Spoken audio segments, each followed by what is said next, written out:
Hola, ¿qué tal? Buenas noches, señoras y señores. Yo no sé si a ustedes les ha pasado alguna vez, a mí sí, y creo que alguna vez lo hemos comentado, no sé si en este o en otro programa. Ustedes a veces no se han planteado cómo se define, cuál es la definición de una palabra cuyo significado conocemos, pero me refiero a definirla concretamente. Por ejemplo, pongamos un caso práctico, la palabra dormir o el verbo dormir. ¿Qué significa dormir? ¿Cuál es la definición de dormir?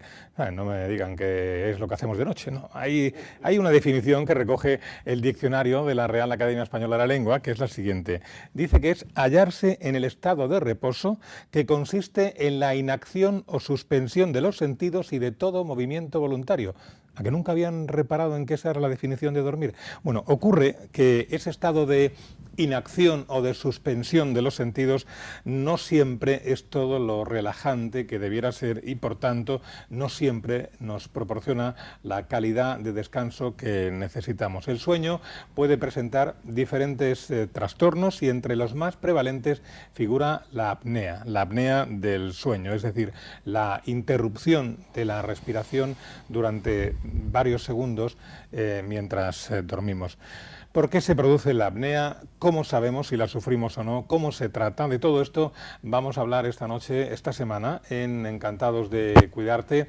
Están con nosotros como cada martes o como cada fin de semana, domingo, cuando lo repetimos, los doctores Juan Enrique Pereñíguez y Juan de Dios González. Buenas noches a los dos, Buenas noches, médicos de familia. Hoy vienen acompañados del doctor Pedro Menchón, que es neumólogo del Hospital General Universitario Santa Lucía de Cartagena y además es integrante, forma parte de la unidad del sueño de este complejo hospitalario que además realiza una actividad muy intensa. No sé si es la que más actividad desarrolla en este campo de los hospitales de la región, ahora se lo preguntaremos. Doctor Menchón, buenas noches. Buenas noches, gracias por invitarme. Ahora iremos entrando en detalles, pero podemos decir que en líneas generales, quiero decir, la mala calidad del sueño está detrás o puede estar detrás de otros problemas de salud. Sin duda, sin duda. Dormir mal produce problemas a la mañana siguiente por el simple hecho de no dormir y produce problemas a largo plazo por el efecto que va dejando en nuestra salud cada día o cada noche en la que no dormimos. Claramente sí. Y hay estudios de sobra incluso que ya te dicen desde hace mucho tiempo que si uno duerme mal, sea por el motivo que sea, aumenta la mortalidad. La gente que duerme mal se muere más que la gente que duerme bien. Pero es una cosa en la que habitualmente no reparamos. Tenemos un problema de salud y lo último que pensamos es que a lo mejor se debe a que dormimos mal. No solemos reparar en eso, quiero decir. No, porque son horas en las que uno no se entera de lo que le está pasando. Y precisamente como la principal anécdota que tenemos cada día en la consulta de sueño es que el paciente a tus preguntas en la consulta siempre responde: yo no tengo ni idea, que lo diga ella. El acompañante. Entonces viene la señora siempre acompañando a contarnos qué es lo que hace el paciente por la noche. Sí, sí. Muy bien. Pereñíguez, ¿duerme bien? Pereñíguez ha tenido rachas en las que duerme magníficamente, en las que duerme mal y ahora está durmiendo superlativamente. Muy bien. Yo lo primero que quería hacer antes de empezar a hablar con Pedro, que por cierto es del barrio del Carmen, me ha caído bien porque es un Habs, joven aunque sobradamente preparado, es hacer un elogio a tu persona, Pepe, sí, y a tu innumerable equipo y grupo de fans por el cambio estructural que se te ha producido en el cuerpo. Entonces es una cuestión que está en la calle de la mejora evidente que has tenido ante la evidente pérdida de peso, y me gustaría que hiciera alguna consideración, pues que es un tema que hablamos continuamente aquí, del peso, se puede hacer, no se puede hacer, y tú eres el elemento vivo, de momento, que has cambiado de traje, tu estética ha cambiado. Si te contara la historia del traje. Bueno, no, es verdad, además lo veníamos comentando Juan de Dios y yo, en fin, en este sentido, de nuevo saltas al estrellato, no por tus capacidades ya reconocidas, sino por tu cambio de luz. Además el público se presenta: has pasado hambre, te ha sido muy difícil, has tenido que aumentar mucho tu ejercicio diario. Sí, Pedro, tú perdónanos, pero es que esto es algo muy importante y que tiene que ver con el sueño. Ya lo creo. Esto es casi como un homenaje, Pedro. ¿Qué tengo yo que...? ¿Ha pasado usted hambre al perder? ¿Qué has hecho? Primero, te has puesto en manos de profesionales, no, tu vida ha cambiado muchísimo, te da gozo haber perdido... Yo me he puesto en manos de dos profesionales que estuvieron con nosotros en este programa, justo es que lo digamos, José Rogelio y Katy Ibáñez. de la clínica Nutrivan. Y bueno, no estoy pasando hambre. Estoy reeducándome en unos hábitos alimentarios saludables.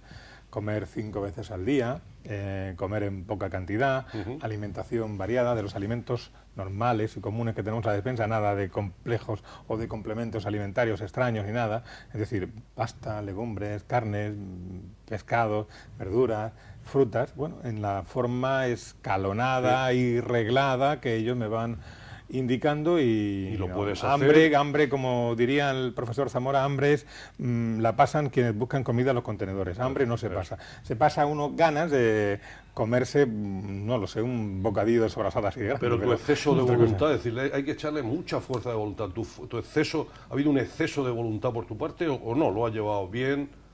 Yo lo dejaría en que hay que echarle voluntad, hay que ponerle voluntad. Como a esto, como al dejar de fumar, quien tenga ese hábito, o el dejar de depender del consumo de algún tipo de drogas o de alcohol, o tal, hay que echarle voluntad, mucha voluntad. Bueno, pero exceso de voluntad no creo. Te vemos en el Ola antes y después. Ya tengo el contrato ahí firmado. Me alegro mucho, Pepe, eres el ejemplo visual de que se puede hacer. Muy bien, muy bien. Esto no estaba preparado, ¿eh? No. Bueno, Pedro, yo creía que esto de la apnea del sueño, que es lo que nos trae, es decir, esto de que la gente duerme, no duerme, etcétera, etcétera.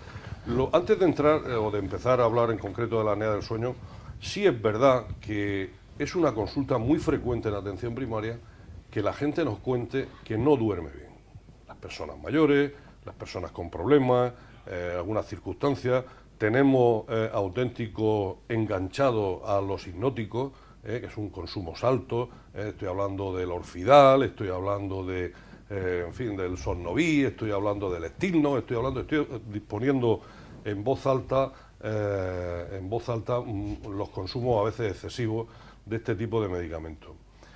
El no dormir bien es un signo o es un síntoma de que el personal no es feliz y que son tantos los problemas que tiene que el personal hace que no duerma bien.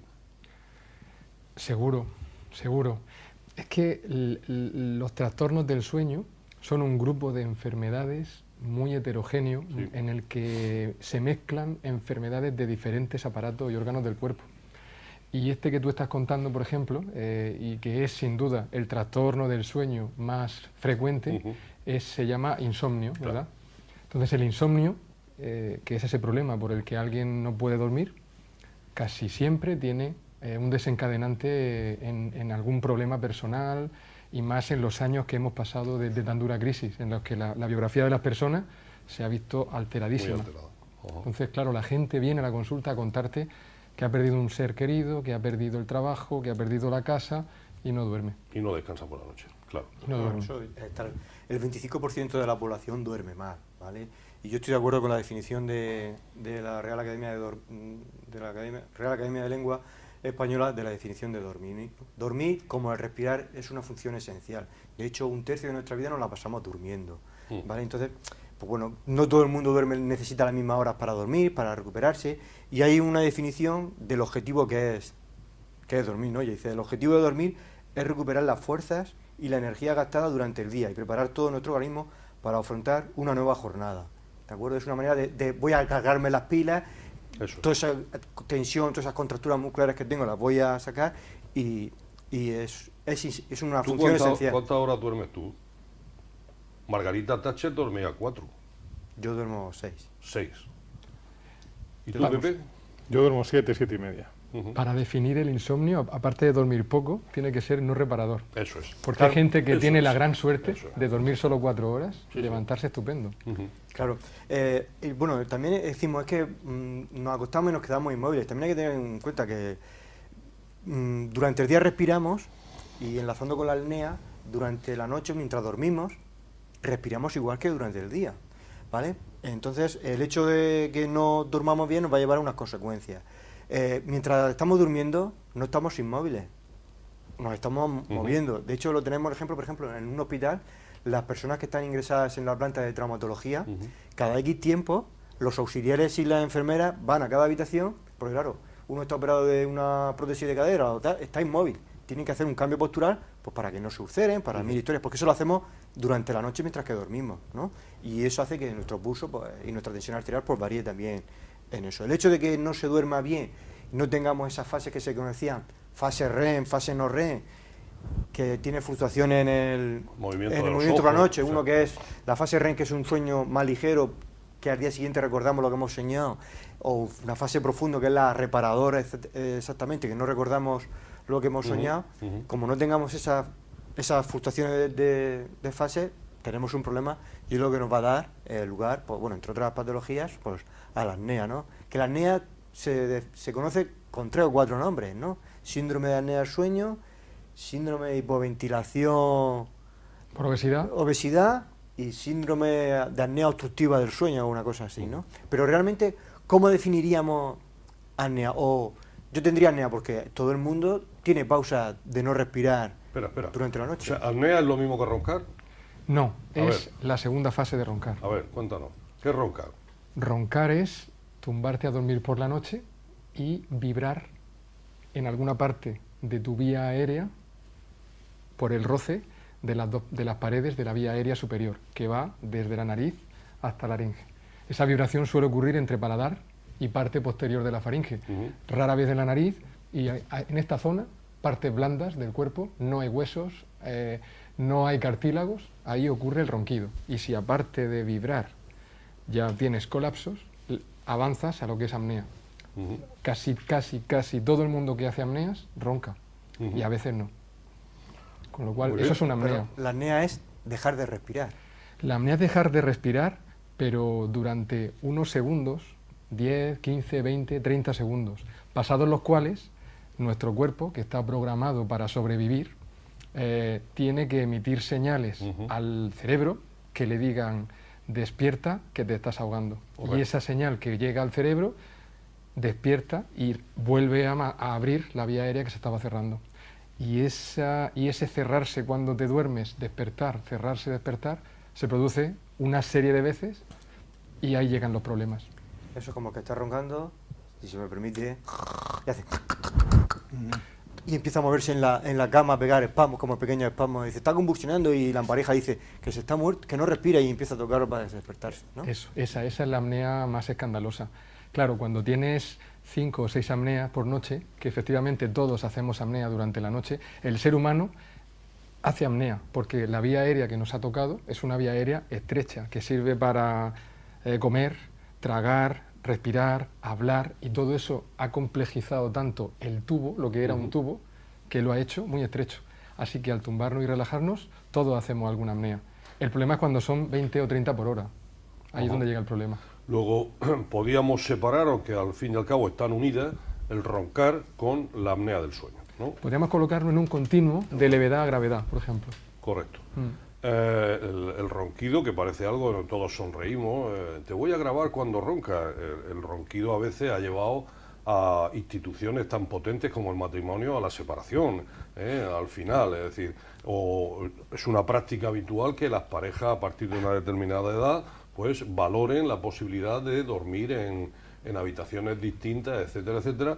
Básicamente por eso, porque uno no lo puede controlar. Podrá controlar lo que ahora hablaremos de los factores de riesgo que nos pueden llevar al ronquido, etcétera, etcétera.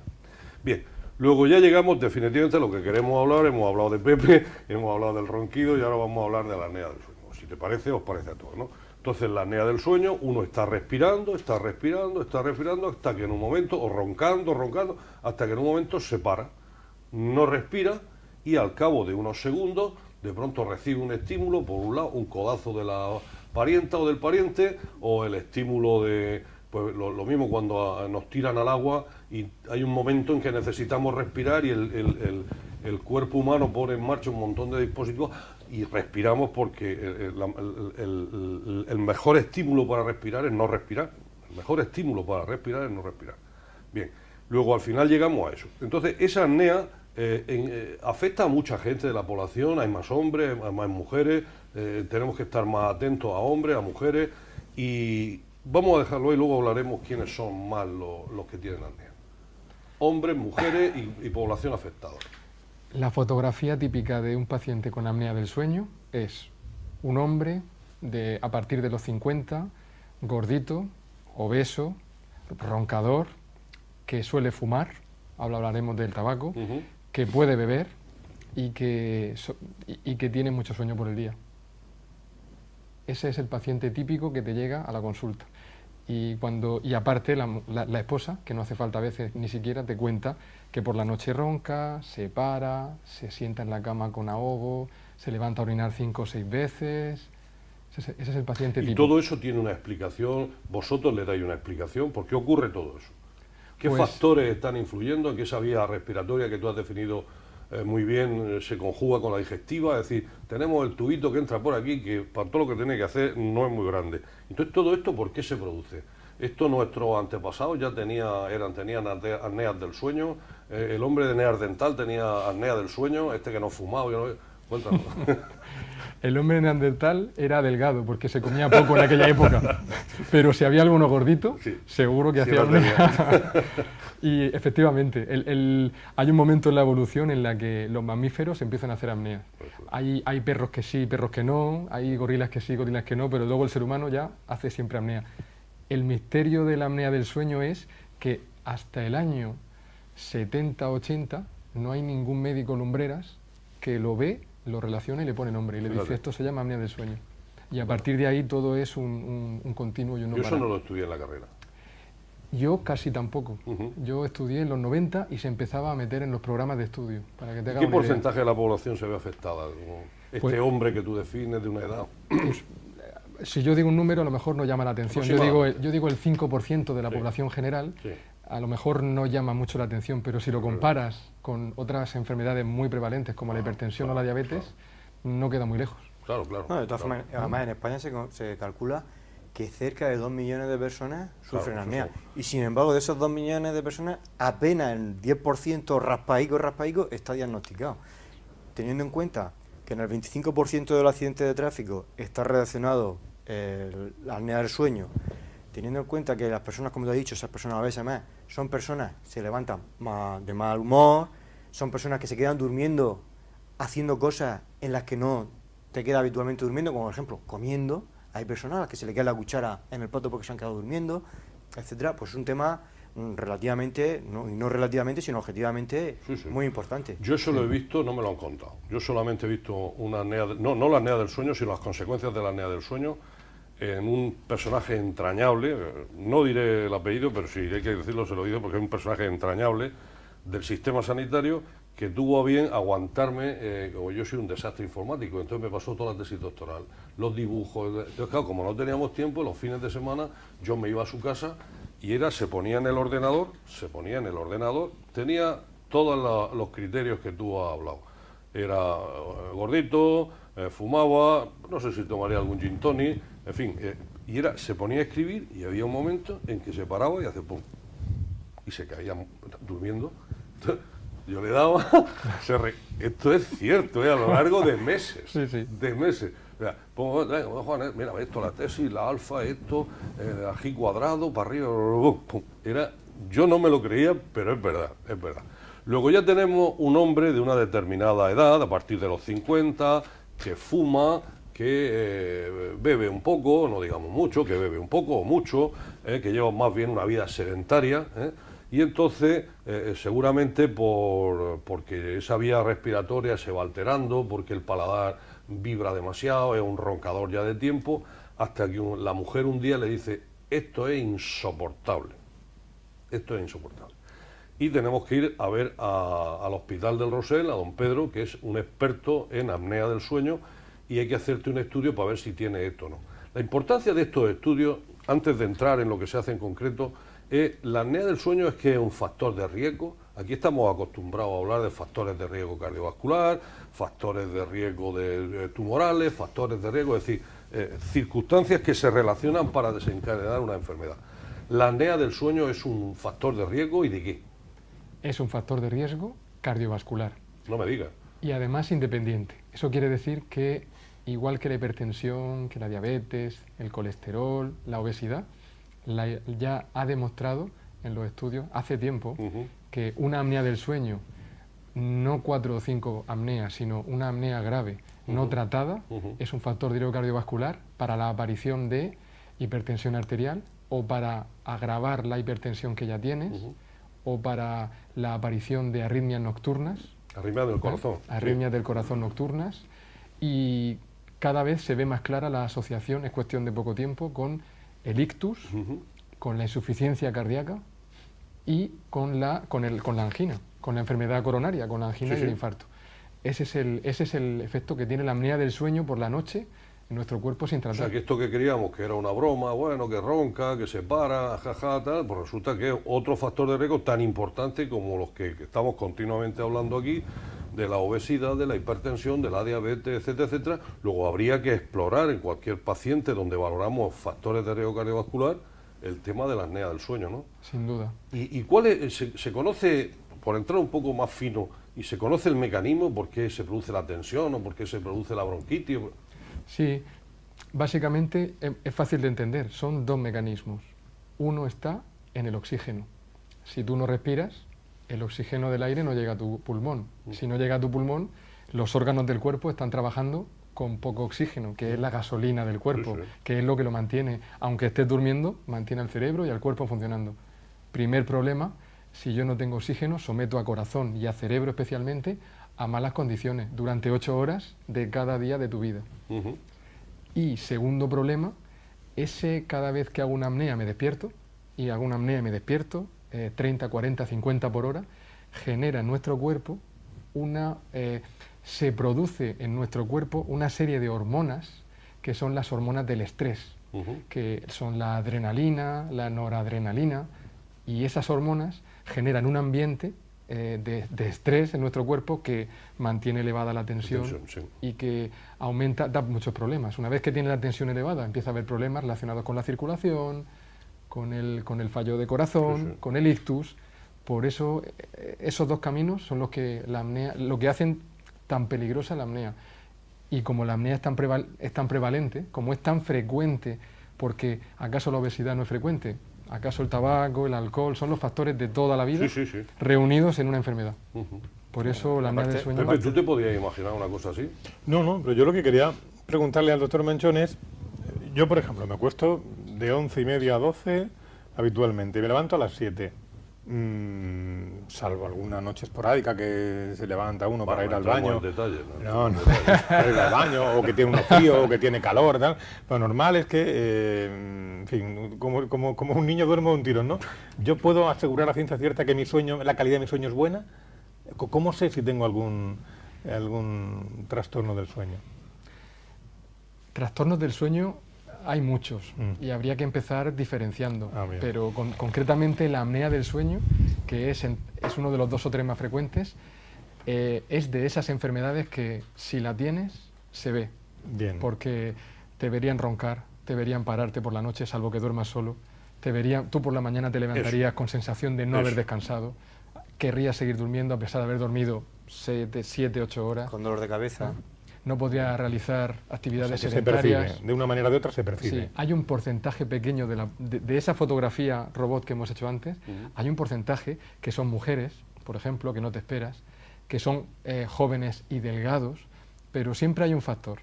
En la mujer, por ejemplo, muchas veces hay fármacos. Son pacientes que tienen que tomar medicaciones para ansiedad o depresión y eso agrava una apnea. O son jóvenes y delgados a los que le ha tocado una herencia con una garganta muy estrecha y ya puede ser todo lo delgado que quieras que tienes apnea, pero la fotorobot que hemos hecho, si lo tienes, alguien te lo va a decir tarde o temprano. Lo canta, hablando coloquialmente. Sí, es muy típico, por ejemplo, en los niños pequeños que tienen poco rendimiento escolar, que vomitan, etcétera, que tengan un problema de amígdala súper grande, que el aire pues no circule bien. Entonces, bueno, pero eso son unas causas que podríamos decir, que se eliminan y no se quita la apnea, no necesitan más cosas, ¿no? Pero la apnea, básicamente, la causa principal es desconocida. Sí, es un cúmulo de factores que cierran un tubo. Entonces, es desconocido saber cuál influye más y cuál influye menos. Los pacientes negocian mucho en la consulta. Entonces te dicen, si pierdo 20 kilos, ¿me curaré? Y yo les digo siempre, bueno, no te lo puedo garantizar, pero te ayudará y te viene bien por muchos otros motivos. Si yo dejo de fumar, si yo dejo de beber... O sea que es verdad, al final es un equilibrio. Hay un tubo, y es un tubo que no tiene otra pared que los músculos de nuestro cuello. Y esos músculos son blanditos y tienden a cerrarse por la noche. Con lo cual, que un cuello aguante abierto y otro no, no se sabe a priori hasta que te hacen la prueba. Pero por eso no todo el mundo se hace una prueba, solo cuando alguien te diga, en primaria lo sabéis. 3 preguntas. Dice el protocolo aceptado a nivel mundial, si de ronquido, apneas, paradas y somnolencia tienes 2 de 3, somnolencia no que te guste dormir la siesta media hora, somnolencia que en situaciones inapropiadas, ¿no? Que no tocan. Pues si de ronquido, paradas y somnolencia inapropiada excesiva tienes 2 de 3, te toca una prueba de sueño. Ese será el final de la clase que nos está dando, magnífica, porque además, como buenos alumnos, estamos aprendiendo muchísimo de ti, y lo importante es que no aprendamos nosotros, sino la gente que duerme al lado de nosotros, los roncadores, etcétera, etcétera, ¿no? Hombre, yo creo que efectivamente, por lo menos en esta primera parte, me ha parecido clarificador que nos comentara el porcentaje tan elevado de personas afectadas de apnea del sueño.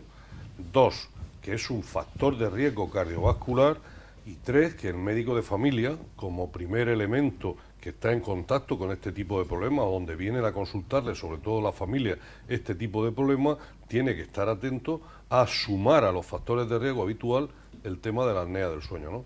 Y tiene talas dimensiones que yo estoy seguro que tu unidad tiene una justificación perfecta dentro del sistema sanitario. ¿Y cómo llegamos al diagnóstico? Cuando empezábamos a conocer esto, pues tienes que ir a la unidad del sueño y tienes que estar durmiendo una noche en el hospital, una lista de espera impresionante. Ahora hay otra alternativa de diagnóstico. Me refiero a la poligrafía respiratoria. Sí. ¿La poli qué? Poligrafía respiratoria. ¿Y eso qué? Ahora no lo explico. Bueno. Sí, lo que pasa es que nos enfrentamos a una epidemia. Me da miedo que me explique eso. A ver si vamos a terminar haciéndote una, ¿eh? Le suena el polígrafo, la máquina de la verdad, y claro. Es que es una máquina de la verdad, ni más ni entre menos. el polígrafo y la próstata estoy condenado a pasar por el hospital. La polnisonografía es cuando te quedas en el hospital a dormir toda la noche, te ponen cables por todos sitios y demás, y la poligrafía respiratoria es que te dan un aparatito que te lo llevas a casa, duermes esa noche con el aparatito y al día siguiente lo llevas al hospital y ahí sale tu diagnóstico. Eso. Es muchísimo más cómodo. Sí, es una forma... Como la mapa o alguna historia de esa. Sí. Es una forma ahorrativa y resolutiva de sacar adelante, pues eso, tanta demora, porque las unidades del sueño a nivel nacional y mundial tienen unas demoras brutales. ¿Y eso? Están relacionados pues con ese 5%, con esos 2 millones, para 40 y tantos millones de habitantes, si divide entre 20, 2 millones de personas pendientes de estudio. Con lo cual, la gente que se dedica a la medicina del sueño sí que trabaja y estudia e investiga en nuevos tratamientos y en explicaciones de la enfermedad y en mejor. Pero algo muy bonito es que también investiga en formas simplificadas de diagnosticar lo antes posible y lo más rápido posible a estos enfermos. Oye, ¿y tú cómo ves, antes de entrar en diagnóstico y en tratamiento, etcétera, etcétera, si os parece, antes de llegar a la inevitable parada que nos hace don José de una forma... Tenemos que hacerla ya. Pues hacemos ya. Lo hacemos ya y antes de... Si te parece, tú eres el que manda aquí. Yo me gustaría, ya que hemos tocado la polisonografía, la poligrafía, cuando yo voy a hacerme esa prueba, tengo que guardar alguna recomendación, algunas acciones. Por ejemplo, cuando yo me hago una colonoscopia, tengo que estar preparándome 2 o 3 días para tener el tubito bien limpio, etcétera. Ese día Pedro, no conteste, después de la publicidad. Tengo que cenar antes, tengo que cenar después, puedo dormir la siesta. No conteste.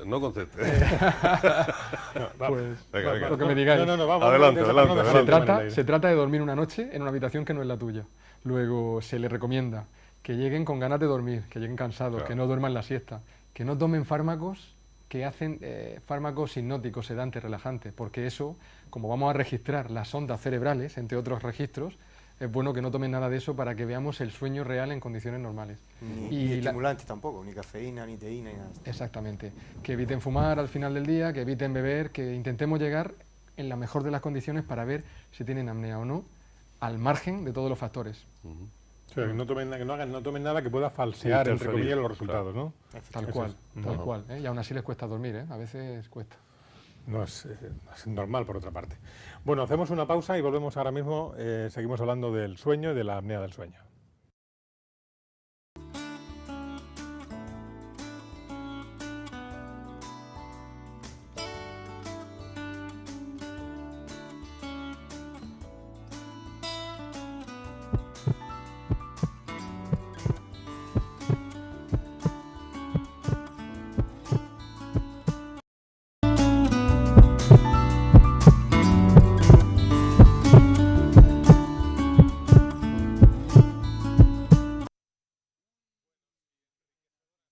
primera parte de este programa no les cuento cómo ha sido enriquecedor el intermedio, la pausa publicitaria, pero bueno, en fin, hay cosas que tienen que quedar aquí entre las cuatro paredes del plató, pero se aprende mucho también, ¿eh?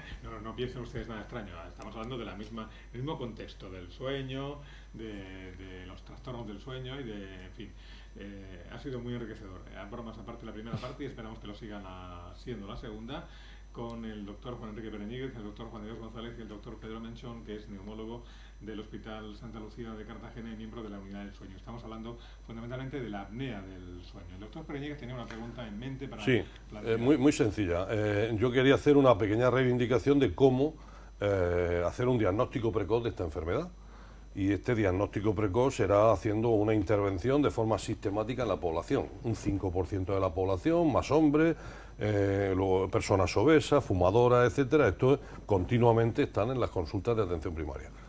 ¿Tú cómo valorarías, o dónde pondrías, o en qué posición, o cómo te coordinarías con la atención primaria?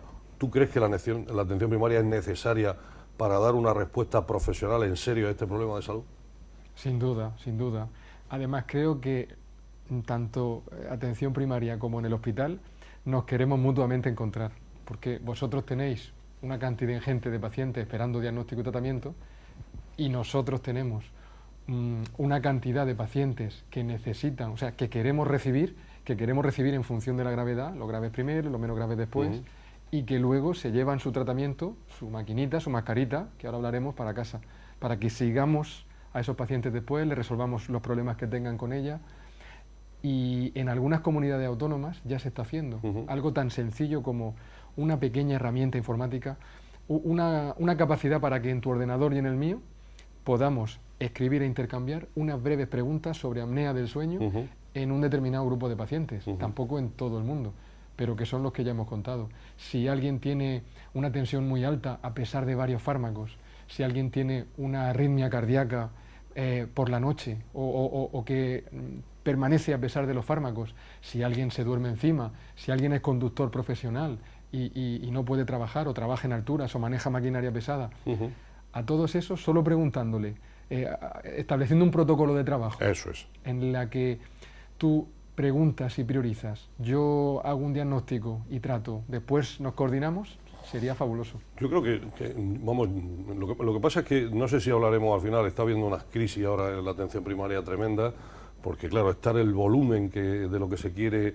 digamos, recoger, por ejemplo, un protocolo absolutamente necesario, incorporado a los factores de riesgo cardiovascular, donde con 3 preguntas podríamos estar en la sospecha de una apnea del sueño y ponerle solución.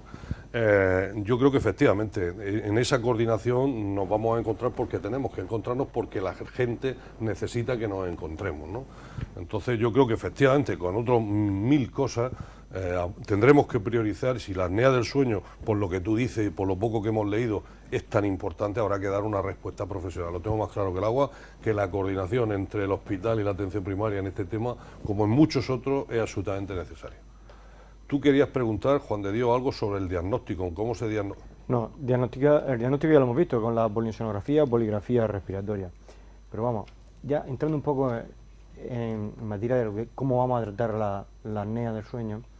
Bueno, aparte de adquirir hábitos saludables, evitar el sobrepeso y la obesidad, no hacer cenas copiosas y esperar 2 horas antes de acostarse, de pasada la cena, intentar dormir de lado, para eso hay varios sistemas, una pelota de tenis cosida en la parte de atrás del pijama, etcétera.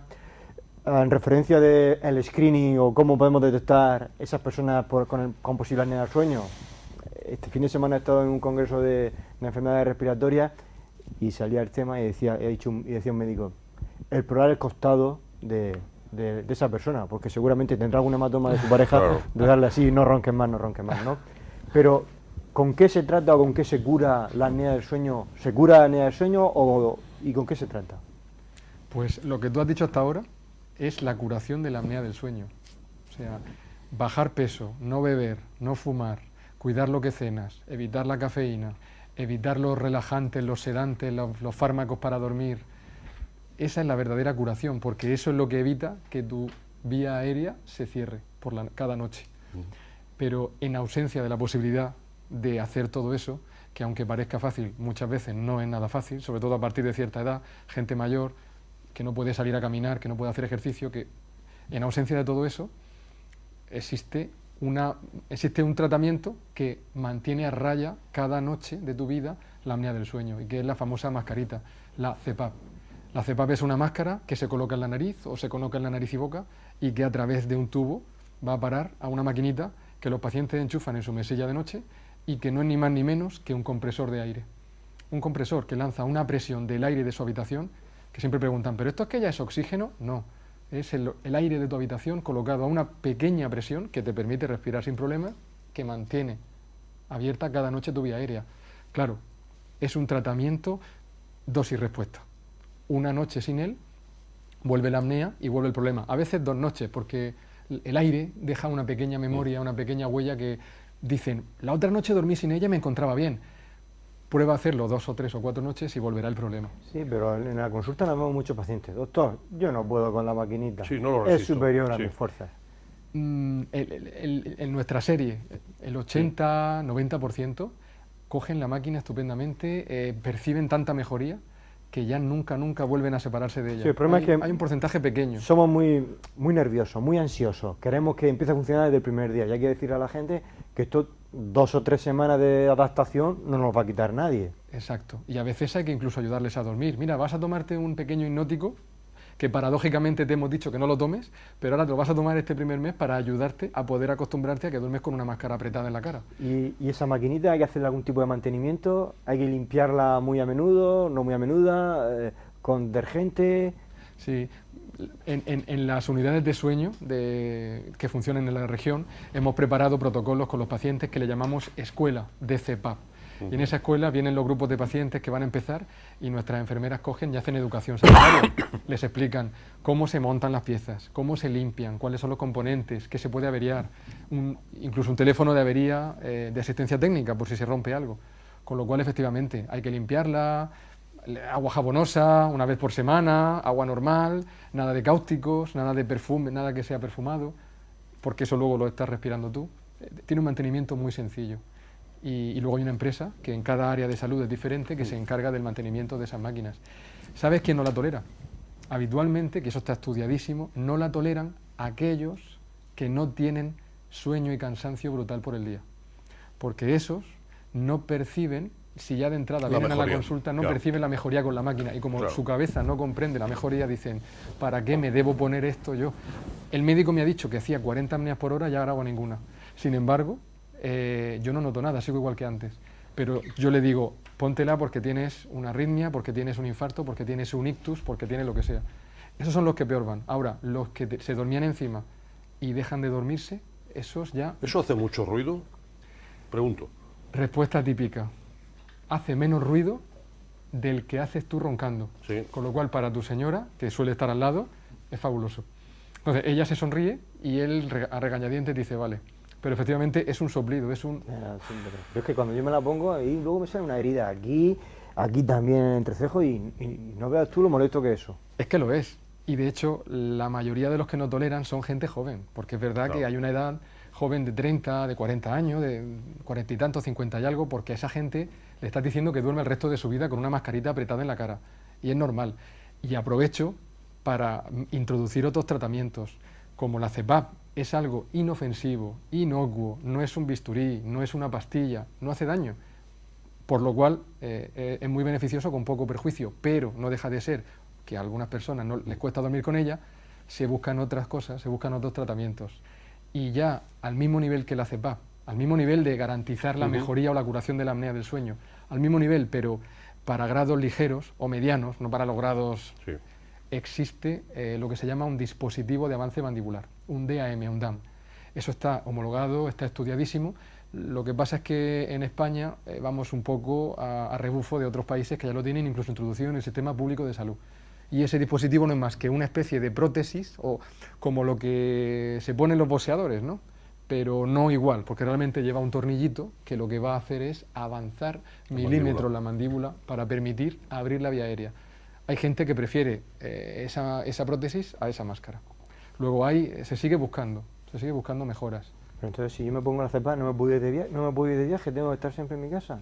Al contrario, no saben la de informes que tenemos que hacer en inglés, en ruso y en chino, explicando el paciente fulano debe dormir cada noche de su vida con esta máquina por padecer apnea del sueño severo. Por eso debe llevar la CPAP como equipaje de mano. No es una bomba, no es un dispositivo que va a explotar, porque cuando pasa por la cinta del aeropuerto... Suena. Y una pregunta, una de las complicaciones o las consecuencias de la CPAP, bueno, hemos dicho que el prototipo es un hombre de unos 50 años. Para un hombre de unos 50 años es muy importante su vida sexual. Y uno de los síntomas primeros que produce la apnea del sueño es impotencia, difusión eréctil. ¿Con la CPAP todo eso se recupera? Muy a menudo los pacientes vuelven y te lo expresan, además a veces más discretos, a veces orgullosos, y están encantados porque la falta de sueño y la apnea del sueño produce esto que dices tú, y el recuperarlo, efectivamente recuperar una dimensión de la vida, y ellos están encantados. O sea que sí, no es anecdótico, ¿eh? No es Oye, anecdótico. y al tema del sueño se dedica, aparte de vosotros los neumólogos, se dedica más gente, háblame de eso. Claro, es que las unidades de sueño en el sistema público de salud están a menudo coparticipadas por varios especialistas, neumología, neurología, otorrinos, cirujanos maxilofaciales, porque, mira, si tuvieras que contar en 10 segundos qué son los trastornos del sueño, tú dirías que son de 4 tipos, y ahí es donde entran muchos médicos, aparte de los neumólogos, a trabajar. Están los que no pueden dormir, y el clásico que no puede dormir, yo no puedo dormir, es el insomnio, y ahí es un tema de salud mental, o sea, de los psiquiatras y de los neurólogos. Están los que duermo demasiado, no me duermo encima, y esos segundos suele ser apnea del sueño a menudo, y ahí estamos nosotros, aunque no solo. Están los que hacen cosas raras por la noche, y ahí es un cajón desastre extraño, pero que por ejemplo están los sonámbulos, o están los que chirrían los dientes por bruxismo, o están los que tienen piernas inquietas y mueven las piernas por la noche. Y luego el cuarto grupo están los que su reloj interno se ha roto, que son bien que no pueden dormir hasta que pasa mucho tiempo, o que entran a dormir muy pronto, y ahí están, pues clásicamente, los que hacen viajes transoceánicos y tienen esos problemas de lo que se llama jet lag, el jet lag, sí. el decalaje de sueño, y que su cabeza está programada para dormirse antes o después de lo que toca.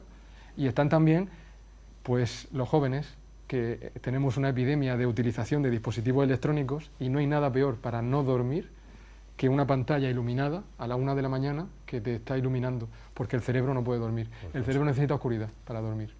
Pues en esos 4 cajones de sueño está toda la patología del sueño, y ahí entran muchos especialistas, claro.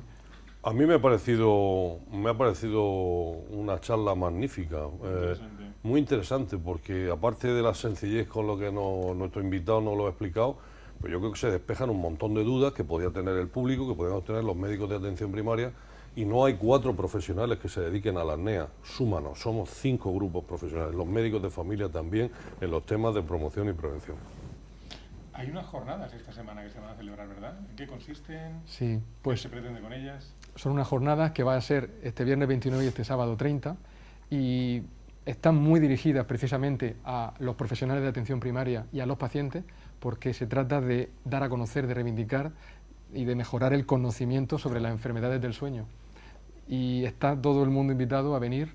El viernes a partir de las 12 vamos a hacer una caminata con pacientes de sueño para andar por la ciudad y hacernos visibles, y luego todo el viernes por la tarde y el sábado por la mañana vamos a hacer charlas, pero no a un nivel elevado solo para expertos en medicina del sueño como podemos ser, sino muy a un nivel que permita la formación, la divulgación y el conocimiento a médicos y pacientes. El viernes a las 12 de la mañana en el Morral de Meseguer. Exacto, ahí estaremos, y a partir de las 4 en el salón de actos. Y el sábado por la mañana a las 12, quien quiera, los pacientes que quieran, va a haber una mesa redonda de nuevo con pacientes, médicos y pacientes, hablando de apnea, su CPAP, su terapia. Eso será el sábado a las 12. Muy bien, muy bien. Antes de terminar, una cosa, permítanos, doctor Menchón, que le quiero preguntar al doctor Rodríguez y al doctor González por un tema que está en los medios de comunicación esta semana, sobre todo. Algo comentamos la semana pasada sobre no sé cómo llamarlo, malestar, preocupación que tenéis los médicos de primaria por una serie de decisiones o de planteamientos que está haciendo el Servicio Murciano de Salud, y que tienen que ver, corregidme si me equivoco, con las no sustituciones de las bajas de los médicos de familia, o las sustituciones por compañeros no retribuidas. ¿Qué es lo que está pasando? Lo Yo digo no, para que ya- yo no estoy molesto, yo estoy cabreadísimo. Cabreadísimo. Porque, evidentemente, porque yo tengo derecho al cabo del día, como cualquier otro trabajador de una administración pública, a disfrutar unos días de libre disposición. Mi jornada se supone que es de lunes a sábado, pues yo cuando trabajo un sábado me lo quiero pedir de libre disposición. Y hoy en día el Servicio Murciano de Salud, la Consejería de Sanidad, ha decidido que no, que ese día no me va a poner sustituto y lo voy a tener que hacer yo o un compañero mío, sin más beneficio y sin más... Te puedes pedir el día que te corresponde, te lo puedes pedir. Te lo puedes pedir, pero lo va a hacer un compañero Pero tuyo. los pacientes tiene que atenderos un compañero tuyo. Con lo cual estoy sobrecargando ese día a mi compañero, ¿no? Entonces, pues, ¿Y a ese compañero se lo retribuyen o no? No. No se lo retribuyen. no. Con lo cual, pues bueno. ¿Es solamente eso o son más cosas? No, son muchas Eso, más eso va cosas. sumando, ¿no? Va sumando el hecho de que tengamos una lista de espera, que nos tengamos que estar casi todos los días discutiendo para voy a hacer esto, quiero hacer esto y no tengo la suficiente infraestructura, mínima infraestructura que se necesita para poder hacer una cuestión que hay que poner en marcha en tu consulta, pues son cosas que va sumando. Eso, junto que no sabemos dónde va la gestión sanitaria en la región de Murcia, que parece que estamos todos, vamos a aguantar, no vamos a molestar para que no me echen del sillón, pues bueno, pues al final eso es lo que va cabreándote y minándote. Y muchas veces, pues bueno, decimos, vamos a explotar los médicos de familia. Los médicos de familia al final nos debemos a nuestros pacientes, pero esa penitencia, como aquel que dice entre comillas, la llevamos nosotros y al final pues termina uno muy quemadísimo. Francamente, yo en los años 90 tuve también que dedicarme a la gestión. Sé lo difícil que es la gestión de los recursos, que muchas veces son escasos. En eso estamos de acuerdo. En eso creo que los médicos de familia han sido ejemplares a lo largo de la historia. No se trata de una medida en concreto. Yo siempre me gusta en estas circunstancias que estamos viviendo en las últimas semanas, 10 días, poner el mismo ejemplo, ¿no? Imaginaros un queso, que era el queso de la atención primaria, con las sustituciones del personal, pues con los días de libre disposición, por tener unos días por ser mayores, que también utilizábamos para formarnos, etcétera. Teníamos un queso que a base de recortes a lo largo de los años, pues se ha convertido en un queso gruyère, un queso corroído, ¿no? Ya un queso que hemos ido quitándole tanto de aquí, de allí, de aquí. Es decir, el queso existe, el queso está, el queso da respuesta a los problemas que tiene la gente, que es la preocupación fundamental. El mal humor no es un problema de que estemos haciendo reivindicaciones económicas, etcétera, legítimas por parte de los trabajadores, entre otros motivos, pero este no es el caso. El caso es de tener la posibilidad de disfrutar lo nuestro sin cargar a los demás. Entonces, ¿qué es lo que ocurre? Que el último bocadito del ratón que quiere quitar un poco de queso hace que el queso se derrumbe. Y ahí es donde vienen los conflictos. Entonces, yo creo que Juan de Dios lo ha explicado bien, ¿no? Es decir, la sensación no es hacer un día más o hacer un día menos, hacer un sábado. No. El problema es que esto tiene un límite. Y los médicos de familia, que creo que hemos dado ejemplo a lo largo de muchos años de aguantar el sistema, de dar la cara, de afrontar los problemas que tenemos, porque al fin y al cabo nuestros queridos amigos del hospital, pues primaria tiene que dar respuesta a esas cosas, pero no a los del hospital, tiene que dar respuesta a la gente.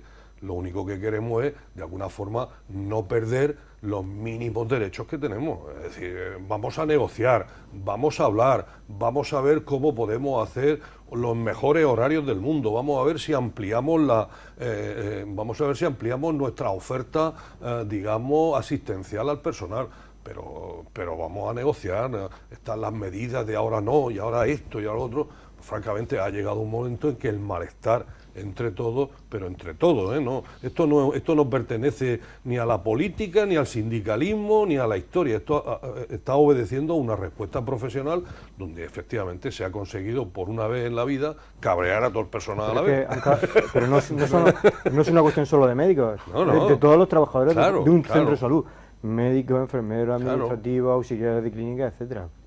¿En qué minuto de juego estamos ahora? ¿Hay conversaciones abiertas? Pues negociación? por ahora nosotros estamos siendo convocados por el mundo sindical, nosotros estamos reuniéndonos entre nosotros, entre los responsables de los centros de salud, para valorar el clima, para ver cómo está el clima. Yo supongo, desde luego, las pocas reuniones que... yo he tenido nada más que una reunión con el gerente mío, el del área 1, donde nos informó de las decisiones tomadas, sin más posibilidades de diálogo, porque yo creo que tampoco es el interlocutor, el gerente o los gerentes de las áreas, es quien toma la decisión, y las decisiones las toma el Servicio Murciano de Salud, que tiene sus correspondientes valedores de información, que el mundo sindical, en fin, el comité de empresa, en fin, y en estas circunstancias estamos. Yo le pido a las autoridades y a nuestros representantes que por favor piensen que en la atención primaria los recortes que hemos asumido a lo largo de tantos años los hemos hecho de una forma disciplinada, pero que todo en la vida tiene un principio y tiene un fin. Y el personal no será en esta, será en la siguiente o en la siguiente, el personal está de muy mal humor. Y digo mal humor, no digo sin ganas de colaborar, no, digo con mal humor, ¿no? Y de alguna forma los coordinadores nos vemos los primeros de toda con la ola, vamos, los primeros de la ola con la bandera, ¿no? Estamos en esa reivindicación difícil frente a los compañeros y frente a la administración más dura, ¿no? Entonces yo confío en la capacidad de diálogo, y lo mismo que nosotros hemos rectificado muchas veces, pues si se abre también la posibilidad de rectificar, tan sabio es uno cuando toma una decisión y cuando es capaz de valorar lo que se ha hecho y es capaz de rectificar, ¿no?